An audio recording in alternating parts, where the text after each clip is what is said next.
And so the UN essentially ended up promising everything to everyone, everywhere. And again, let's remember, we allowed this to happen. Every nation in the world, the UK, the US, Denmark, everyone else agreed to this. We accepted that they promised we were going to fix poverty, but also get social security systems to everyone, that we were going to end hunger, but also get organic apples to everyone, and do everything else. So, fix communicable diseases, fix war, climate change, pollution, corruption, chronic diseases, education, save biodiversity, reduce inequality, get jobs for everyone. It was just an endless list of all these nice things that we should do for the world. And again, as I started out saying, in principle, we should do all these things, but that is enormously costly. Actually, I think the $4 trillion number you mentioned was probably an underestimate. There's another estimate that suggests that we would need another $10 to $15 trillion. And of course, nobody has $10 to $15 trillion lying around. And so what we have done, and I think this is what we're going to be talking about, is saying, in a realistic world where you can't come up with another $4 trillion, how do you spend the money that we have, and maybe a few more billions of dollars? How do you spend that to do the most good for the world? That's a much, much more realistic approach. And of course, that's what the UN should have done already back in 2015. We should have said, we can't do everything. What should we do first?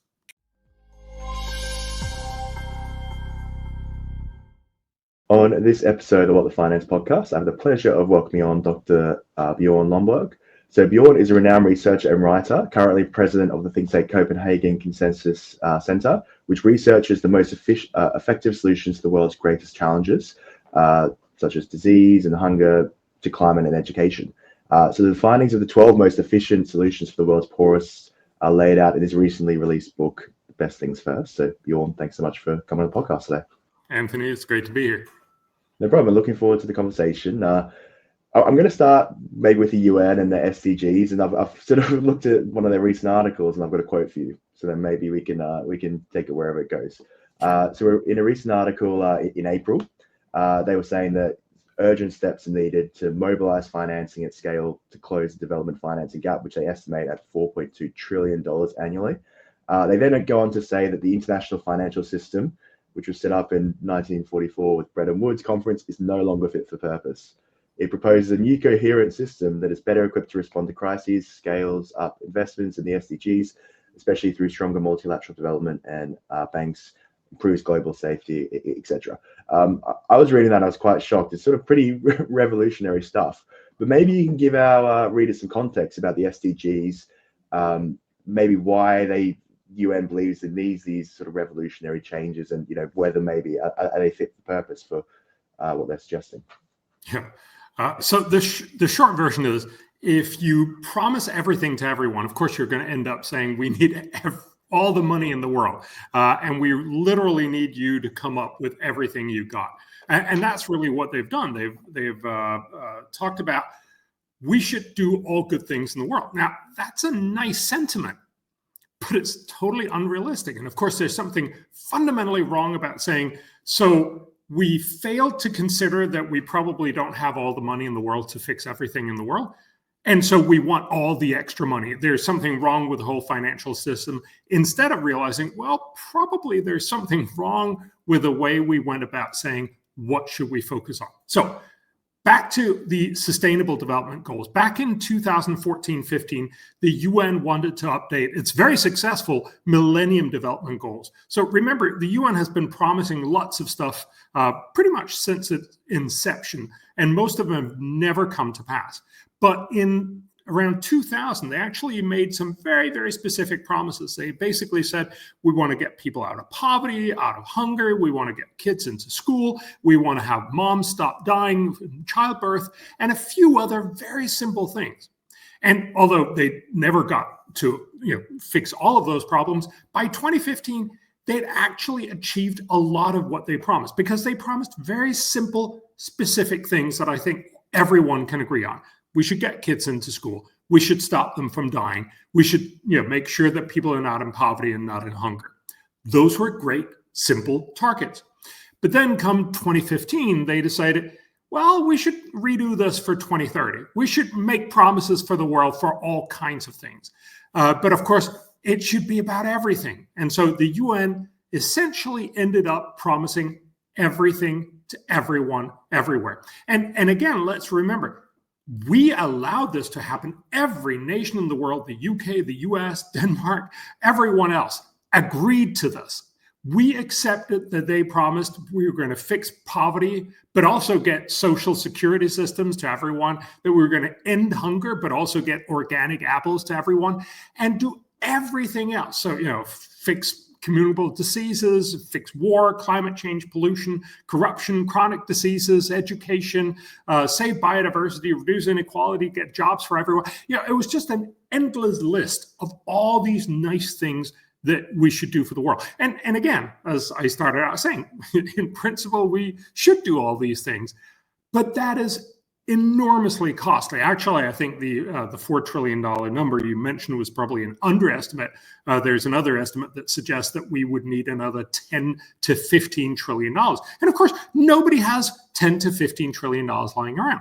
And so what we have done, and I think this is what we're going to be talking about, is saying, in a realistic world where you can't come up with another $4 trillion, how do you spend the money that we have, and maybe a few more billions of dollars? How do you spend that to do the most good for the world? That's a much, much more realistic approach. And of course, that's what the UN should have done already back in 2015. We should have said, we can't do everything. What should we do first?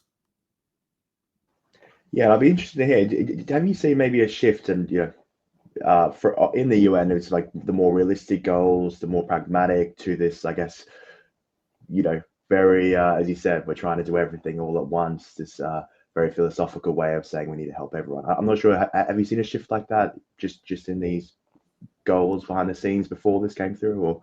I would love to say yes, but no, I don't think actually we've seen that. So the UN, and what you just read, the UN's approach to saying, yeah, we did something that was totally unrealistic, is not to say maybe we should rein it back a little bit and be more realistic. The answer is you need to give us more money. So that's why they're asking for $4 trillion. I get that approach. We've already promised this, so hand over the money, but it's not going to happen. And so in a realistic world, and I think that's probably where all the rest of us will have to come in, we need to rein in the sense of saying we need to do everything, and then say, what should we do first? Yeah, definitely. I think that's a key thing. So was that your influence for writing the book? Just the fact that you said, okay, these things aren't set for purpose, we need to be more realistic. Was there any other, I guess, influences for yourself for sharing? Well, so I'm a political scientist. I've been working this field for a very, very long time, talking about we need to prioritize. And look, this is obvious in your everyday life. You can't do all the stuff you want. So you have to decide, am I going to, go on that vacation, or am I going to repair my roof, or am I going to, take the family on a vacation, or what about, paying for private school or something? You can't do all of it. And so you have to make these hard choices. We do that all the time. Businesses do this. Nonprofit organizations have to do this. We all have to prioritize. But in the political sphere, there's a tendency for most politicians to just promise everything, because somebody else will have to pay, or you'll figure it out later, and then you'll come back and sort of renege on some of this thing. So there's a tendency to just do a little bit of everything. And at the same time, we also tend to focus a lot on the stuff that makes for great headlines. That means, if there's a lot of crying babies, or a lot of cute animals, or a lot of groups with great PR.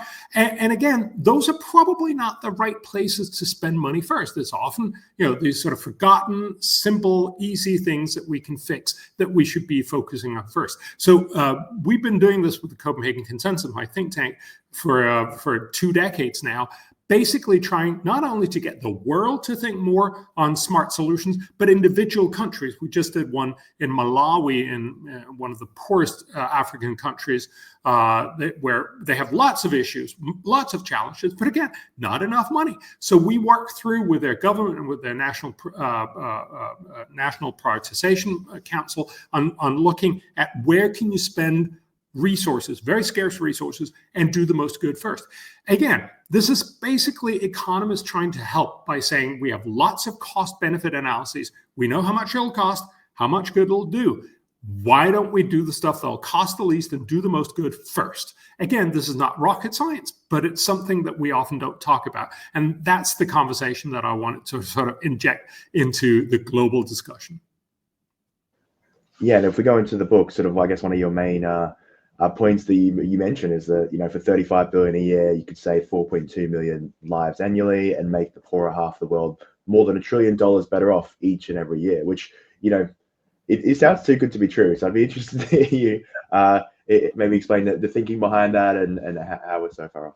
Yeah. So what we did was we really teamed up with a lot of different economic experts across all these areas that the world is saying we should be focusing on, and saying, within your area, what is the best evidence for really, really effective policies to do good? And so we put in a somewhat arbitrary point. Our Nobel laureates have put that in earlier, and saying we want to find the very best things. And that means the things that for every dollar spent will deliver at least $15 of social benefits, or for every pound spent, 15 pounds, or for every shilling, 15 shillings, whatever your currency. The point here is to say, most of the costs are fairly easy. That's, you know, you have to pay out for vaccines or for more schooling or whatever it is. But the benefits are a lot of different things that we then value in money. That's people not dying, that's families not being broken, that's kids being better educated, hence becoming more productive in their adult lives. It's wetlands not destroyed and hence providing more environmental benefits in the long run. There are all these things. Now, economists have a long history of trying to, you know, sort of calculate all of this. And so what we tried to do was to find the very best things to do in the world. And that's what the book is really about. We found 12 amazing things. It'd be surprising those are the only things in the world. We probably missed one or two, but, you know, fundamentally 12 amazing things that we have very good evidence and academic evidence. This is all period published in journal, Cambridge University Press Journal of Benefit Cost Analysis. So basically trying to find where can you spend just a little money, not nothing, but, you know, I don't have that money, but, you know, in the international scheme of thing, very small amount of money and do an incredible amount of good. And what we found was some of the things is about making sure people don't die. Remember, right now, about 18 million people die each year for basically because they're poor. There are some very, very simple things that we can do, for instance, for tuberculosis and malaria, to make sure that kids and adults don't die from this. Remember, we fixed tuberculosis like more than half a century ago. You never worry about, I don't worry about it. In rich world, we don't worry about tuberculosis, but it kills 1.3 million people each year, totally unnecessarily. So we just need to add more money to make sure that we discover more of the people who have TB, and that we make sure that they stay on treatment. It's actually not so much of a problem to get people initially on it, but it's about, you need to take these pills for 4 to 6 months, which is hard to do, and there's some stigma involved. But this is fundamentally something that for fairly little resources, we estimate about $6 billion, you could save about 1 million people each and every year over the next 40 years. How about that? We estimate that for every dollar spent, you will do $46 of worth.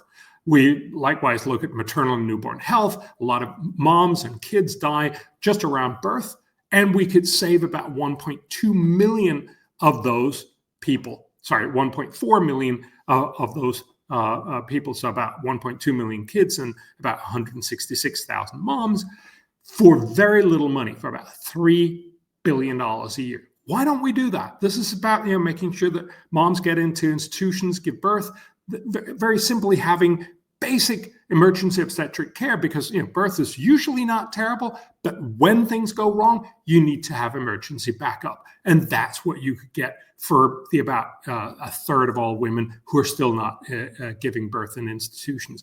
Very cheap, incredibly effective. There's malaria, chronic disease, childhood immunization, nutrition. So all of these, if you add all of these up, we can save 4.2 million lives each and every year for fairly little money, for about $20 billion. That's an incredibly good investment. And we're suggesting that's one of the things we should do. Again, none of us, you can't, I don't think you have that much money. I certainly don't. But we can do this in an international setting and do it very, very easily.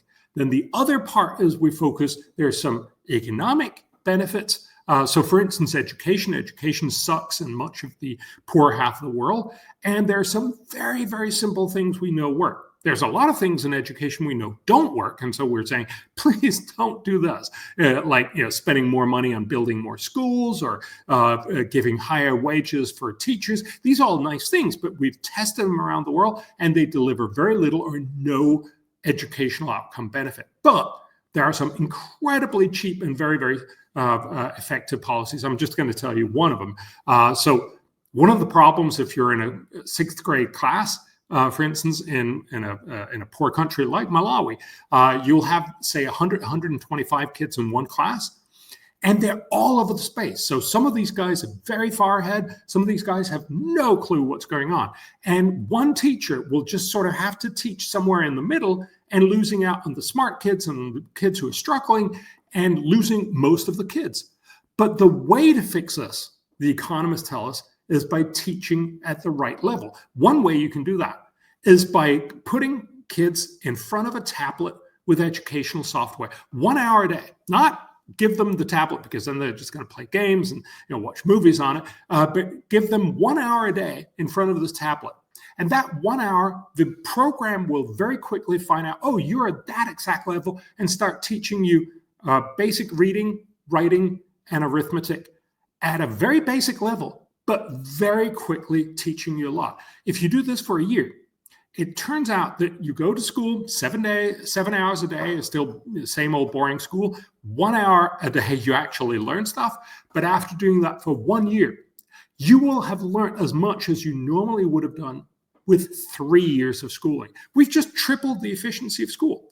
So the amazing thing is, for about $31 per kid per year, you can make these kids much more productive, about 2 to 4% more productive in their adult lives.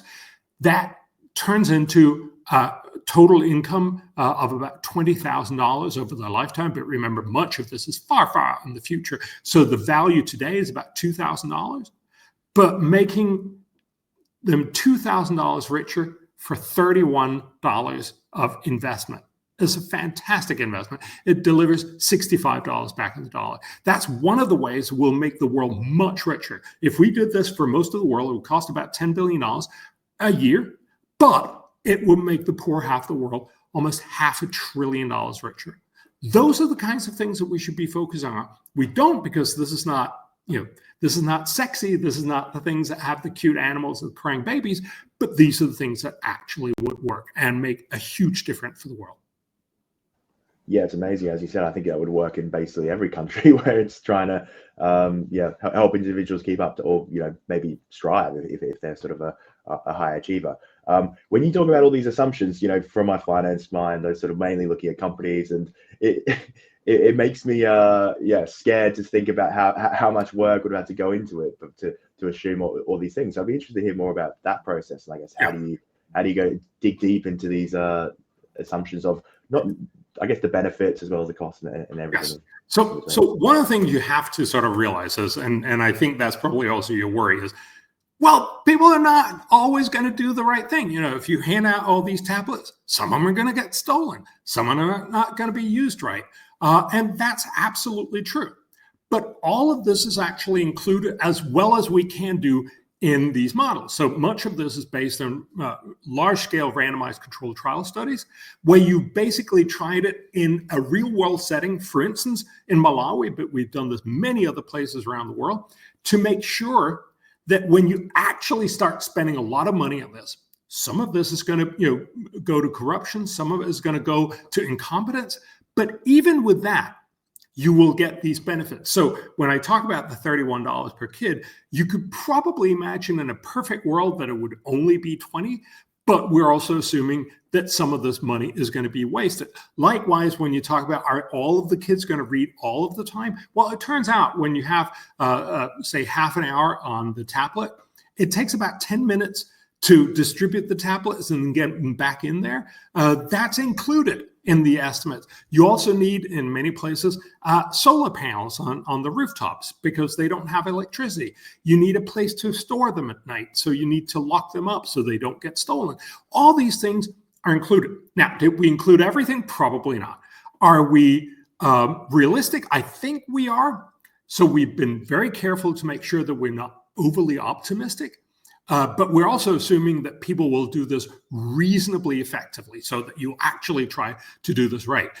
So again, for instance, when we talk about more immunization, we know that childhood immunization against measles and all these other childhood diseases have been incredibly effective, but there's still about 20% who are not vaccinated.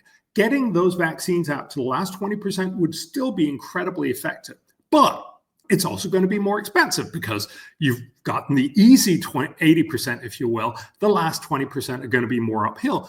But we include that in our estimates. So we actually assume that the cost of getting the next, so we don't assume that we'll get to 100%, but the next 10% up to 90% is going to be almost twice as expensive. Even with that, we find that because it's still going to save so many kids' lives, it turns out that for every dollar spent, we'll do $101 of benefits. So we have tried to incorporate these kinds of things. But of course, you will never exactly know. So in Malawi, for instance, we've been working with Malawian government. We gave them a lot of different ideas of what would be incredibly cheap and effective policies. They didn't want to do a lot of them because, that's what politics is about. There's a lot of reasons why you can't do this policy, or there's not enough votes in this policy, or, oh, this is going to give us bad press, that kind of thing. But what they did do was exactly the tablets. And what it's turned out is because we spent our research on looking at what would it cost to get kids iPads, because that's what the randomized controlled trials have done on, they have actually managed to get much cheaper tablets because they're using Android. Now, right now, their cost is not $31 as we estimate it. It's more like $5 to $10. I would be a little weary of that because it's not included in the corruption and the mismanagement, and probably also we'll want to wait and see if you can do it if there's the same impacts. If there was some magic about the iPad, that's why we used it, because that's what the original period studies were on. But fundamentally, it shows not only can you get this right, but there's also a chance if you're really very engaged governments, you can possibly even do it cheaper than what we're suggesting, meaning that it'll be even better deal than what we're talking about. Hey everyone, sorry for interrupting. I just wanted to extend a massive thank you to you for listening and tuning in and for your support over these 3 years. So we've had, hundreds of guests that we've welcomed on the podcast. We've had millions of views. We've hundreds of thousands of different people listening in. So I just wanted to thank you. I started this as a student. I'm now currently working, and I've always done this on the side just because I have a passion for it and I've enjoyed it. And probably similar to yourself, you listen to all these, different YouTube channels and podcasts of people listening to different guests. That's how I started, and I just wanted to sort of take the plunge and be able to have the opportunity to speak to these people, and you've made that happen. So thank you very much. Just myself, don't make any money from this, and it's really a passion project. So thanks for supporting that passion of mine. If you wanted to support the channel, all I ask is if you could like, subscribe, or even comment, positive or negative feedback. I'm always willing to take constructive criticism. I'd really appreciate that. But otherwise, thanks so much. If you can believe it, only 14% of our listeners actually subscribe to the podcast. So if you can, great. If not, no problem at all. Thanks for listening, and let's get back to the show. Yeah, it's a great example, and it's something it sounds maybe not easy, but it sounds like it's quite intuitive to implement. And I'd be interested to hear, if we look at foreign, I don't know the exact number, but I imagine the foreign aid that countries, the developed world pays out is a lot higher than this number that you're suggesting. So I'd be interested, and I know you mentioned a little bit at the start, but they're not popular either. So it's not as if foreign aid, giving foreign aid is popular in the UK or in the US, especially when there's problems there. So what are the challenges, or what are the problems with it? Is it just that it's being allocated in the wrong place? They've been doing this way forever, so they're not going to change. be interested to hear your thoughts on that. Yeah. So roughly the world spends about $200 billion in development aid around the world. Again, remember, this is a very small number. We're talking about 0.2% of global GDP. A lot of people think it's an enormous number. It's not. But, $200 billion could definitely pay for this. As you pointed out, the whole package that we're suggesting is $35 billion a year. So clearly we could afford that. But again, you also need to remember that foreign aid is given in a lot of other aspects. It's very political. So in the U.S., a lot of this development money is given to very particular things that people want. It's often given to allies. So some of the development aid goes to Israel, for instance. And likewise, you have a lot of other places where there are specific reasons why you give specific money, probably also for political arguments and to buy friends and influence and all kinds of other things. So we're not going in there and say, get rid of all that. Of course, it'd be nice if we could, but that's probably unrealistic. What we're saying is, when your next project ends, when you have available resources, or when you give more money, as most countries regularly do because they give a percentage of their GNI, if you spend extra money, why don't you spend it here first? And so the point here is to say, sure, there are lots of reasons why we don't give effectively or so as efficiently as we could, but let's at least start with saying the next resources, the next batch of money, let's spend it on these incredibly effective policies. One other thing, so when you talk to most politicians that are working within the field of development, they love to say, oh, I did this project and it was good for farmers and it was good for women, it was good for handicapped people, and it was good for marginalized groups. And we also managed to both do education and agriculture. And they love to tick all these boxes. A standard sort of saying in economics is, if you want to do one thing, you should have one tool. If you want to do three things, you need three tools. If you use one tool to do 10 or a dozen things, chances are it's a really, really ineffective tool for all of them. But it sounds good. I just help everyone in so many different ways with my project. Yes, but you help them really ineffectively. And so again, what we try to pull people back on is saying, look, we get that it's great to get headlines. We get that it's great to talk about all the different things you solve. But fundamentally, if you're going to be spending taxpayer money on trying to do good in the world, it would stand to reason to say you should be trying to do it the best way possible. Yeah, I think something that stood out to me is when I was sort of going through the book, a lot of these suggestions were related to health. At least I think that, I don't know if it's a majority, but at least a large portion of them was to health.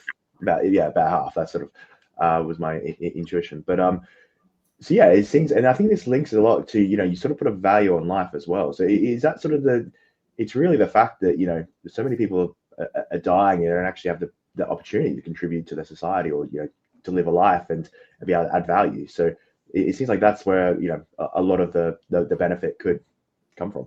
Yes. So economists are very sort of hard-nosed people, and they like to point out that we implicitly do a lot of things that we don't really like to talk about. So very clearly, when you make a decision between spending money on, building an opera house, which is going to be nice and it's going to be wonderful and it's going to, lead to more arts in our country, or build a roundabout, which is going to save people, or build a new school, which is going to make sure our kids get better educated, those are hard trade-offs. But you need to put them into the discussion of saying, so how much is it going to cost and how much good is it going to do? One of the important things that you do when you try to do good is that you save lives. And as you point out, economists say, what's the value of a human life? Now, to most people, that feels really, really wrong, because clearly the value of a human life is infinite. That's sort of our standard go-to sense. Well, surely, this life is infinite. Is infinitely valuable, but clearly it's not, because we're letting 18 million people die each year, mostly from poverty. We could have helped those people and we didn't. So we decided to spend our money on ourselves and in the rich world instead of helping these 18 million people. My point is simply to say, well, what is the value then of one human life? Well, we have a lot of different ways to estimate that, and they all turn out to reasonably get to the same point. Governments in the rich world, for instance, routinely put in measures in road safety when it helps save a lot of lives and it's fairly cheap, but not when it's incredibly expensive and saves almost no lives. So, for instance, putting in a middle divider in a road is often a very, very effective use of resources, because when people veer into the other side of the road and get head-on collisions, that's when a lot of people die. And putting up these middle dividers is often fairly reasonable. So you do that where there's a lot of traffic, but not when there's very little traffic. You do the same thing with roundabouts. You put them in where they'll save a reasonable number of people, but not where they'll save almost no people. When you do the calculation for this and many of the things that governments do in the rich world, it turns out that it reaches a reasonably similar number, which is that you want to reduce the risk so much that the cost of reducing the risk of one full human life is about somewhere between $1 and $10 million. It depends a little bit on where you live, and it depends a lot on how much your income is. The poorer you are, the less you're willing to pay for this. Not surprisingly, because you have many other issues where you could equally spend the money and actually save lives and also get a lot of other very, very important things. We have worked together with Harvard University and the Gates Foundation and many others to try to come up with what is the value then in general given your GDP. And it turns out that there's a reasonably simple formula, and that's the one that we use in the book, to show what's the value, not actually of saving a full human life, but saving one human life 1 year. This also accords to something else that we see people do. When, for instance, people are asked to work dangerous jobs, like in mining or something else, where there's a higher risk of dying, you ask for a raise. But remember, it's not like you say, my raise should be infinite. Well, you wouldn't ever get that. You ask for a somewhat higher wage, or what the Brits call danger money. So you basically get an additional amount of money in order to accept a higher risk of death. And when you calculate that, it turns out that those are very similar. That is $1 to $10 million for a full human life. And so we use all of that knowledge to calculate what's the value of a human life, because that's both what governments and individuals seems to indicate is actually the value of a human life. It's very useful because it suddenly makes it possible for us to make decisions between, so should we be spending money on education, where you'll have higher productivity and lots of other good outcomes, or in health, where you'll save lives and avoid families being broken up and all these things, but it'll also have this very huge opportunity of actually making sure kids don't die. We still don't know how to exactly value the opera house, and that's going to be a hard one, and we haven't done that, but that was certainly not on the priority list right here. Yeah, thanks for explaining. I'm sure, that tens of thousands of hours has gone into just getting to that number, but it's vital for these for understanding these things. So I'd be interested to hear, was there anything that maybe was on the edge, that would have really massive benefits, but was just too expensive, I guess, to include in the book? Oh God, there's lots and lots of things. So one thing that a lot of people talk about is clean water and sanitation. So clean water, obviously, without clean water, you won't survive, and without sanitation, you'll have a very hard time not making sure that a lot of other people don't die from the related diseases. The problem with these things is that it's also very expensive. Remember, it's not that people in the world don't actually have access to clean drinking water, because otherwise they'd be dead. So the reality of most clean drinking water, when you talk about it, is to have more easily accessible clean drinking water, which would allow a lot of women and especially girls to not miss out on their schooling and other things, because they wouldn't have to walk as far to get water. So there's a lot of benefits involved in it, but there's also a lot of cost. Sort of generally, we find that the benefit cost ratio of clean water is somewhere around 5 to 6. So for every dollar spent, you get $5 to $6 of good. That's a good thing. But it's not nearly as good as the other things I told you about, with education, for instance, delivering $65 or more than 10 times more good for every dollar spent. So again, our point is, you should do the education bit first and then focus on more clean water.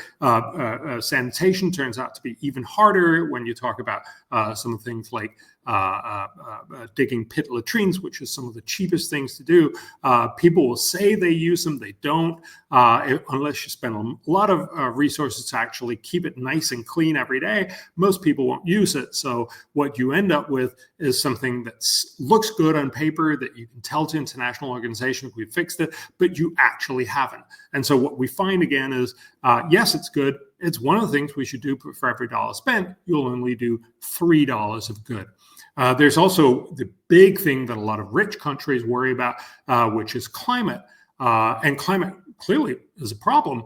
But many of the ways that we try to fix climate right now, which is mainly cutting carbon emissions, is incredibly expensive and only delivers a tiny benefit a long way from now. So the benefits are somewhere between half and $2. So sometimes you'll spend $1 and actually help the world $2 to be $2 better off, which is good, but nowhere near the kind of things that we're talking about. But sometimes, and many times in the rich countries, they're so expensive that we spend $1 and only do 50 cents of good or even less on climate initiatives. And that obviously is a bad idea.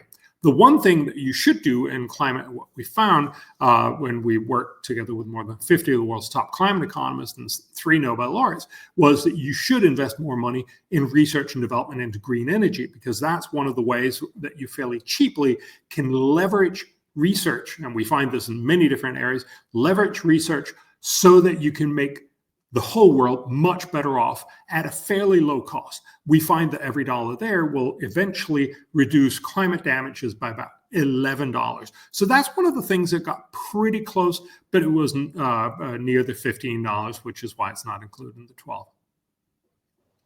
Yeah, you read my mind. I was going to ask about that, and I guess, applying these principles to developed world, because I think it's something that I'm sure it's something that is done, but then as you said, there's lots of focus on climate. So would you say that maybe in the near term, there's green R&D, which is going to be positive in the longer term, but in the near term, is it sort of carbon capture and those tools to sort of try and reduce the emissions without completely revolutionizing the system that will be the most beneficial, or are there any other things other than R&D? Yeah, so most economists will say you should have a carbon tax on CO2 emissions and other greenhouse gas emissions. And we find that if you do that reasonably well, which means that you need to do this globally, you can probably do $2 back on the dollar. It's fairly expensive, but the benefits are twice as large. Remember, most of the benefits don't go to you, they go to everyone else in the world, which is one of the reasons why it's hard to get everyone to do it. Of course, the reality is that most countries are just not very good at doing this. Even in the rich world, in the OECD, we have thousands of different essential carbon prices. Many of them are zero, and we don't do a very good job because it's hugely infected by politics. So, for instance, heating or oil for oil products for farmers are hugely subsidized, whereas gasoline for cars are incredibly expensive in many European countries, for instance. So we're widely off on what the right carbon price should be and how we should do this. But again, we need to remember that this will only, if you will, deliver $2 back on the dollar if we do it really well. We don't, and for many reasons, we will probably never get that to be sort of the fundamental global model where everybody has the same carbon price on all things and slowly ramp it up over the century. We still believe that it'll be net beneficial, that it'll be above $1 back on the dollar, even with only semi-good implementation, but we're nowhere near that. And so, yes, this is one of the things we should be doing. We should also focus on adaptation, but again, outside of coastal protection, which you need big sort of project where you need to get everybody together in a big area, many adaptations will happen individually. And so it's unlikely that governments are going to be able to do a lot of good in that area. So again, the fundamental point to fixing climate change is if you want to get eventually everyone to not use fossil fuels, you need to come up with an energy source that's green, CO2 low or zero CO2, and that everyone will want, not just rich, well-meaning people in Britain and the US and Denmark, but also people in India and China and Africa, which are going to be the main emitters over the 21st century. And they have much, much more important issues, as we've talked about. They have a lot of things that still deliver 15 or many, many times higher benefits back. And they obviously have lots of poverty and hunger and regular pollution that they want to fix first. So we need to make sure that we make their opportunities so great that they'll just simply want to buy these green future technologies. One good example is fourth generation nuclear. I'm not saying I'm in favor of it or anything. I'm simply saying this is one obvious place where if you can actually make fourth generation nuclear, as they say they can, incredibly cheap and incredibly safe. And we would basically have these small modular nuclear reactors, and you could just pop them anywhere, and they would not give rise to nuclear weapons or a real concern about either safety or what you're going to do about the waste afterwards. You would have incredibly safe and very cheap electricity. Of course, everyone would buy them. Now, we're not there yet, but we should definitely be investing in the research and development necessary to see if that could be one of the solutions. And again, there are lots of other potential solutions, lots of solar and wind with lots and lots of batteries. But again, we're not there yet, but we could be. And once green energy is cheaper than fossil fuels, everyone will switch and we'll have fixed climate change. So again, the economist solution to this is, instead of trying to push everyone to do something they don't want to do, invest in green energy R&D so that everyone will want to do the right thing. Yeah, great message. So Bjorn, thanks so much for your time today. Really appreciate all the different places we've touched on. I'm sure we could talk for a couple more hours, but Yes. my last question is, what is one message you'd like people to take away from our conversation and from the book as well? Well, so fundamentally, what we try to do is cost-benefit analysis. This can be applied everywhere, anywhere. And it's not the only thing you need to look at, but certainly is a relevant input. And so I hope people have enjoyed our conversation. And what we've tried to do is basically try to put a lot of prices or price tags on a lot of different things the world can do and say, here are some of the amazing things you can do. Here's some okay, and here's some stupid things. And we're just basically making the very, very obvious point. Do the really smart stuff first. So if people take away from this, do the best things first, I'm very excited. And that's exactly what the world should do. Great. Let's hope there's people listening who can make the change. So Bjorn, thanks again for your time. If anyone wanted to find out more about your work and what you do, where would the best places for that be? So obviously, as you mentioned, the best things first, the new book. I've also written a book on climate change, which we call False Alarm, which is saying, yes, it's a real problem. We're scared witless, which makes us make very poor investment. It's just come out in a new edition. So maybe you want to look at that. Twitter, Bjorn Lomborg, or we have our website, CopenhagenConsensus.com, where you can see all of our peer-reviewed research freely available. Perfect. I'll put that in the description below, but thanks again for your time. Brilliant. Thank you. Hey everyone, thank you for listening. I really appreciate the support. If you've got value out of this, I'd really appreciate it if you could like, subscribe, or comment, good or bad feedback. I'm always open to that, but it really helps with the channel. As I said before, only about 14% of people actually subscribe to this channel. So if you were to that, it would really help. It could mean we could continue to grow.